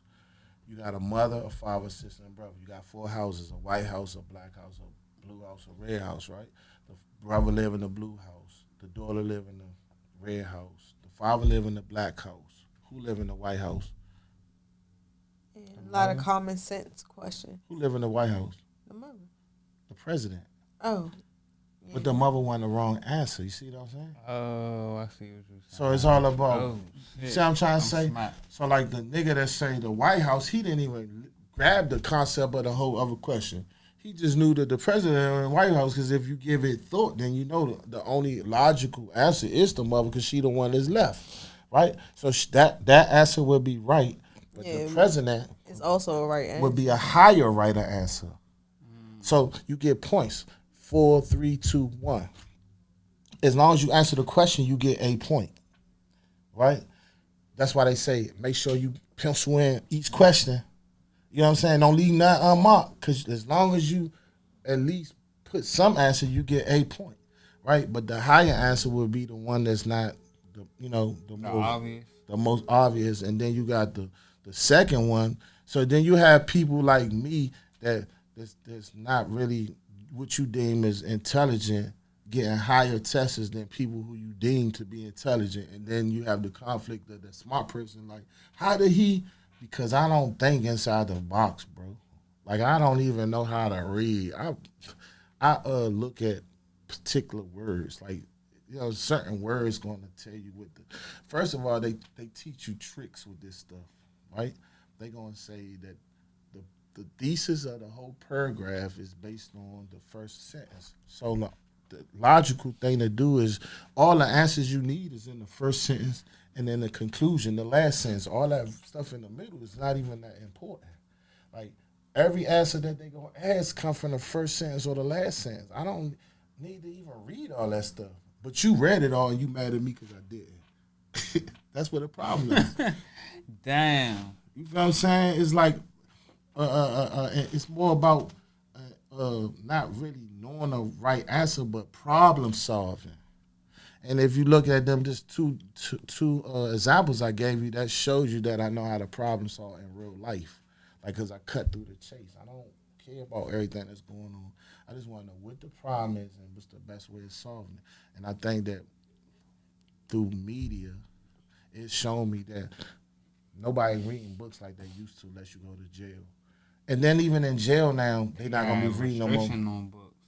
They put restriction on it? You can't get certain books. Yeah, the 48 laws of power. Listen, if you get a knife and you get caught with a knife, and I get caught with the 48 laws of power, we get the same punishment. And I got caught with a book, and you got caught with a knife. That lets you know how powerful that fucking book is. Facts. But even more weirder, right? But not weird. They're allowing iPads in the prison system now. So you think them niggas gonna be in there reading when they can be? Because like I say, we're in an information station. You can't read enough books to keep you hip on life. Right. It's like reading books is something that's gonna be done in a pastime as a hobby, like collecting. Like, I like to read books. That's why I read. Not because I'm trying to become smart. If I want to be smart, I sit on the internet all day. Mm-hmm. If I want to enjoy my time to myself, I'll read a book. Whereas though reading a book was what people done to become more intelligent. Now it's a pastime for, it's like art. It's just like watching. It's like just want to read a book and just enjoy my evening and stuff. It's like I'm not reading to become smart. I'm just reading to exercise my mind, just on a slower pace, because that internet is vicious. If you sit there and watch how much energy and time you give to Instagram or whatever social site, and it's like, why is this joint holding me captive? Because our mind loves knowledge. And we acquiring so much knowledge at a higher speed that it's addictive like a drug. We just can't take our eyes off of it. It ain't like, oh, we just, if you sitting there looking at naked women all the time, I guess, I don't know. But then you would eventually get tired of that, because our mind can only consume a certain thing or one thing at a particular time. Anything. So why do you think that we go after knowledge more so, like on that type of platform? I think that I think just like how you talking about, like naked women. No, knowledge, like not. I'm glad I stopped myself. Like, whoa. Sometimes you gotta say, what's the question again? No, like, say if a person is engaging in looking at like tutorials or whatever, why you think that that is more so addictive? I don't really feel like people get tired of that. I think knowledge itself is addictive. I think that because the way your mind is set up, you can't learn enough. Like, because the whole life experience is learning. It's either trial and error. It's either, you get rewards. It's punishment. All these things is learning situations. Like, you never not learning here until you, like, I guess, sleep. The moment you wake up, everything is learning. Whether you can accept it, that's what's happening. And so, like, when you can go to one place and feed all your inquisitiveness, then that's what you would do. Mm-hmm. It's like your phone becomes like a one-stop shop, and because it's personal and it's creative, like just for you, there's no embarrassment of what I don't know while I'm trying to learn what I do know. You see what I'm saying? So it's like if I was in a class, I might not want to ask these questions because I don't want the people to know what I don't know. Yeah, but Google is a safe space. But it's a safe place. Yeah. Right? And you can acquire as much knowledge in any direction as you want without being considered weird to the people who not into learning the things that you are trying to learn. And I think, like, and once you know that okay, basically this the new crack, right? And it's the good crack, I guess. It's cocaine, right? It's not the good crack though. It don't have as much. It don't have as much as the side effects, please, right?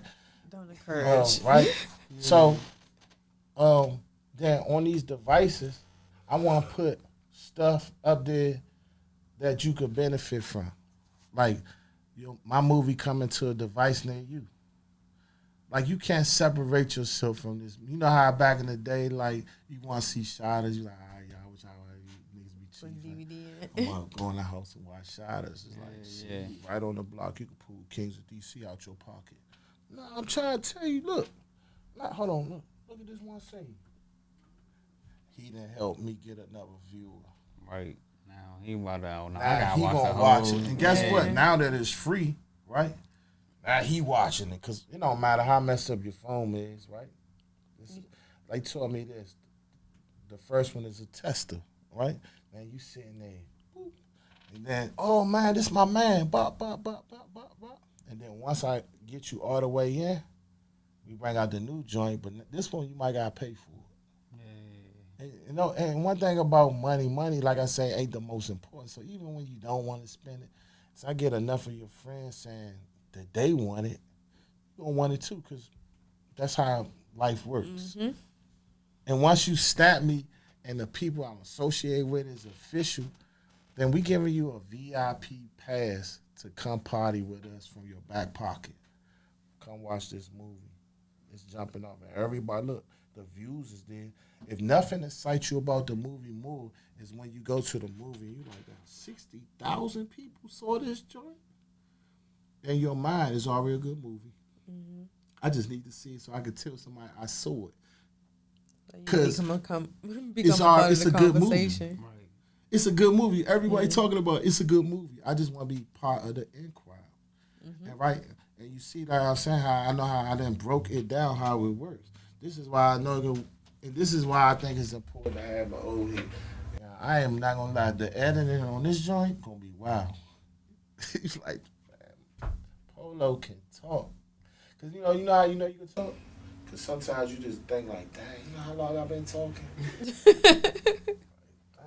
let me go. They put the camera on me and everything. The camera stopped working for a second. They had to replace the battery.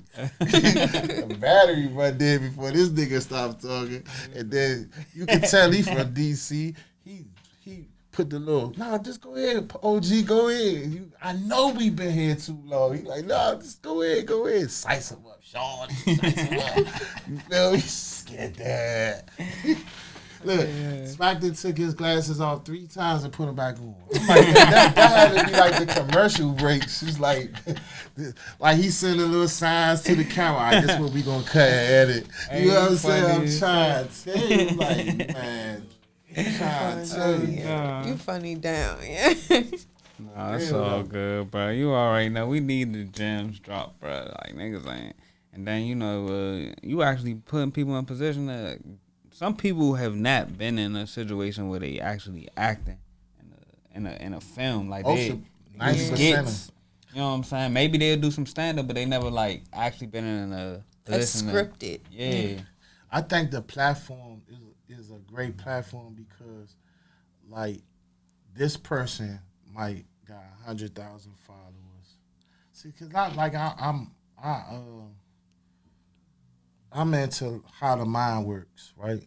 Like the mind don't work without certain gestures taking place, right? Like and I could talk about that later, but when you put people in position, like, man, we all like social media people, right? But social media like the new TV. Mm-hmm. Like, I knew Kobe Bryant passed away before Google. Because I just happened to be, I'm always on the internet. I know it's, I live on that joint, right? And I'm like, dang, Kobe Bryant went, and I look, it's from an official site. I'm like, I can't believe this. I went to Google. They said this nigga was still alive. I'm like, I went back to the site. I'm like, they spinning. I'm like, this TMZ. Hey. Went to TMZ site, it wasn't on there yet. Went to Google again, it wasn't on there. Then I went to Shave Room. Right? This is all happening real fast. I'm talking slow, but this is all happening real fast. Then boom, I went back to Google. It said he passed away, and I was like, "Damn!" And I believed it once Google said it, right? But what was the most interesting is he died in California on the West Coast. I'm on the East Coast, and I knew that he passed away before the internet posted it. That showed the power of social media. Mm-hmm. And when I seen that, like, some people said it like, oh, I'm like, nah, bro. That is big. If you can harness this kind of power, you talking about money. Do you not know it's billionaires made overnight off of a product that if your name, listen, if I get enough YouTube followers, because, like, they always tell people that they, you got followers, but can you make your followers money? Turn them money? I do. I know how to do it. You just have to create a product that they can't say no to. And expect them to say no while you creating a product and then make it where you can't say no to it. You see what I'm saying? And then put it and then make it everybody who they like sponsored before you even put it out there and say you got it. Because, like, once I say I got it, you're like, oh, nah, that nigga. But if 50 Cent say, hey, y'all seen the lot? Oh, sound bites. Lock that in. See, they don't know what that is yet. That's why I slept past them. We gonna run this into the ground once the movie drop. They gonna, oh, Jim Jones, he said it too. Oh, soundbite. Lock that in. Now we ain't dropping it. And then when we drop it, we like, dang, hold on. That nigga do be talking. 50 Cent say, watch it. That joint must be good. He snapped it like. Yeah, get that endorsement. You feel what I'm trying to say? Like, you know how rich that is? Like, that's what I mean. Like, and when you can take people and teach them, like, what the game look like, because, like, I don't know, man. Either you get it. I don't like saying the same thing over and over. But that's why I keep, like, young, hungry dudes around me, like, that want it more than me. They just don't have the knowledge, more or less, to get it. Because, like, they might even be smarter than me, but experience is the best teacher. Like, even if you know the asset is A beyond a shadow of a doubt, you ain't going to put the house on it. Because you ain't been around long enough to stamp that the asset is A. But the answer is A. And they ain't going to jump until I say the answer A because they know that I'm putting the house on it. So I ain't saying bet in front of me. I'm saying bet behind me. See, that's the purpose of having an OG. You know what I'm saying? Like, let me lose first. If what I'm saying is a lie, then I'm going to lose first. Right? But the problem with me going first, I'm always in the door first, so I'm the one that gets what I want first. Mm-hmm. But I'm not greedy. You feel what I'm trying to say? And your time going to come. Or you could go in the house first. And I'm like, you shouldn't have went in that one. And you lose everything. and I can't use you. You know why? Because you don't know how to play your position. If I let you back on the team, you gonna fuck up the. You feel what I'm saying? Yeah. So like, it teaches everybody how to win. Like it's gonna be your turn next, and you gonna want everybody to follow you. But no, they not gonna follow you just because you telling them to follow them. It has to be real enough for them to have to follow you. Right. Like, don't nobody want to listen to what I say, but it's just probably more important if you do. And I know that if you with me, because I don't just yes and no answers. I talk. And I talk a long time. Like, even my team, I talk a long time. Because, like, I know you with me if you get the whole information. Like, the answer is B. But I'm going to give you a whole hour of why the answer is B. So by the time it come back around to answering the question, then you can actually answer it for yourself. Nah, because based on you said this, so it got to be B. And then I'm just be like, you right. But anybody else jumped out there before the answer got, you know what I mean, then they not with us. You feel what I'm saying? You jumping the gun. You feel what I'm saying? Like, I want you to know why I'm right. I don't want you to just follow me more or less what I'm saying. No, I see what you're saying. You know what I'm saying? Like, because that's how, like, you know, I'm not a power-stricken person. You feel me?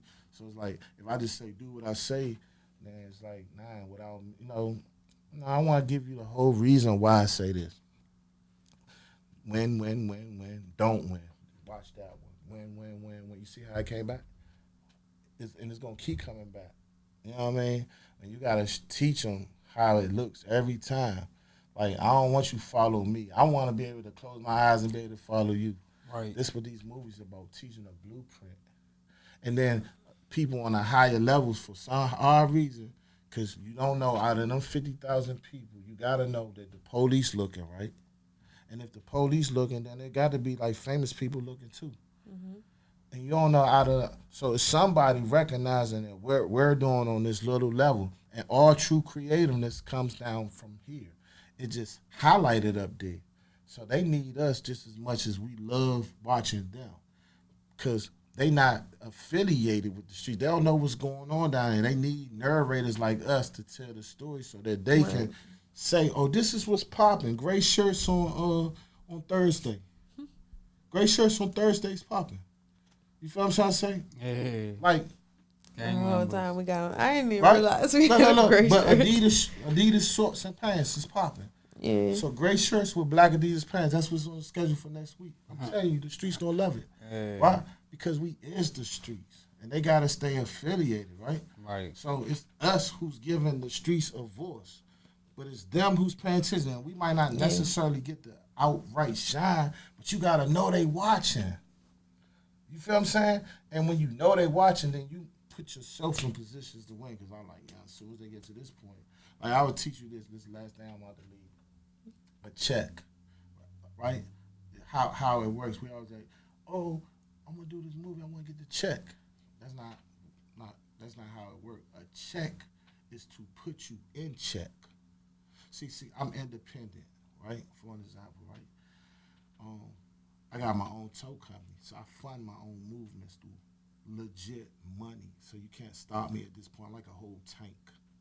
And the crazy part is I know it. So then when you add, I'm something that's almost indestructible. I got street credibility. I got legal credibility. And I'm doing stuff that's bigger than life because I'm teaching my people. And I'm not on no corny shit, right? I'm on all gangster shit like everybody else. So, like, I become dangerous. Now that I know I'm dangerous, you got to know they watch you. Because if you ever been in the streets long enough, you know when the feds watch you, they make you feel like they not. So I'm thinking famous people watching me, even though everybody tell me that they not, right? But why they keep reaching out to me if they ain't watching? Cool. Because I don't know none of their numbers, right? Right. Okay, then, well, you know, my number public. You can go on Instagram, see my number. Yeah. I'm easy access. Call me. You feel me? If I don't want to hear you, I hang up. But I might want to hear you, right? So, boom. Like, how it works is like, boom. So now you can't get me on, like, drug stuff. You can't get, I pay tax. I paid my taxes this year, so whatever I do, I'm good. I can go as I please because I got street credibility. So this becomes somebody that they pay attention to, right? So what they do is they try to get the people around me because that's the only way they can get me because they can't get me. That's why I make sure my circle good. Guess what? Because I've been in the game for a while, I make sure they circle good. It's to protect them, but it's also to protect me. You ever heard of Rico? Guess what? We not playing with him. And I make sure that they good. And if that's your man and I don't like what he like, then you choose him or me right now. Right? Because that's the cancer. I don't care what you think. That's your man. I'm telling you he ain't. And I don't know him, but I shouldn't have to point him out. So boom, how it works. Remember the thesis of the conversation is a check. Now I got all my ducks in order. What are we doing? A lot of people do music because people listen. I want to go do a different route. Vision.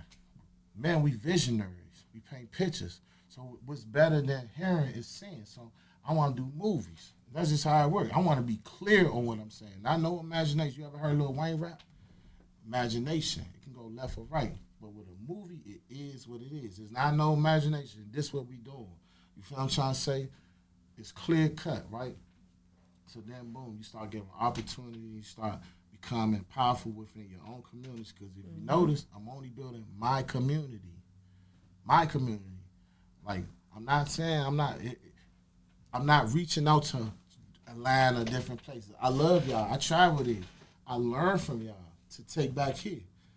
Under no circumstances, no money, no nothing, can I be bought to bring in an outside source at this point or where I'm at until I get where I'm right. So that right there lets you know I can't be bought. So the area of the group of people I'm helping is my people. What happens when you keep stirring the pot? Your people start to catch on quick because you are in the pot with them, right? You become powerful, something of that's worth listening to.